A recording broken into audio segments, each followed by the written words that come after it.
नमस्कार, मी जय राऊत बुलेटिनमध्ये आपलं स्वागत। हिंगोलीत वृक्षारोपण कार्यक्रम संपन्न। हिंगोली शहर पोलीस ठाण्यात जिल्हाधिकारी राहुल गुप्ता यांच्या हस्ते वृक्षारोपण कार्यक्रम पार पडला। यावेळी सीओ अंजली रमेश, पोलीस अधीक्षक श्रीकृष्ण कोकाटे, अप्पर पोलीस अधीक्षक अर्चना पाटील, उपविभागीय अधिकारी सुरेश दळवे व अंबादास भुसारे, नगर परिषद मुख्याधिकारी अरविंद मुंडे, वनाधिकारी सचिन माने तसेच पोलीस विभागातील अधिकारी व कर्मचारी उपस्थित होते। हिंगोली लाईव्ह साठी चंद्रकांत वैद्य।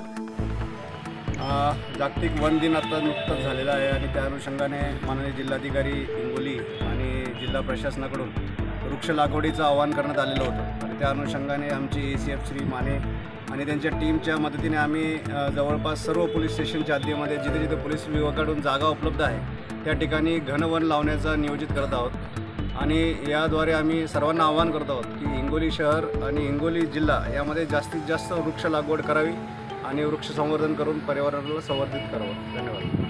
जिल्ह्यामध्ये सध्या 60% जवळपास आपला फॉरेस्ट एरिया आहे। त्या फॉरेस्ट एरियानुसार आता आम्ही मागच्या वर्षामध्ये 13 लाख झाडं लागवून करून घेतली होती। आता यावर्षी आम्ही 20 लाखाच्या टार्गेटमध्ये एजन्सीला टोटल म्हणून दिले आणि त्याचबरोबर जे आपण नगर परिषदेमध्ये 5 स्टार कार्यक्रम राबवू लागलो त्याच्यामध्ये लोकांमार्फत पण ते झाडं वगैरे लावली पाहिजे आणि ते जगली पाहिजे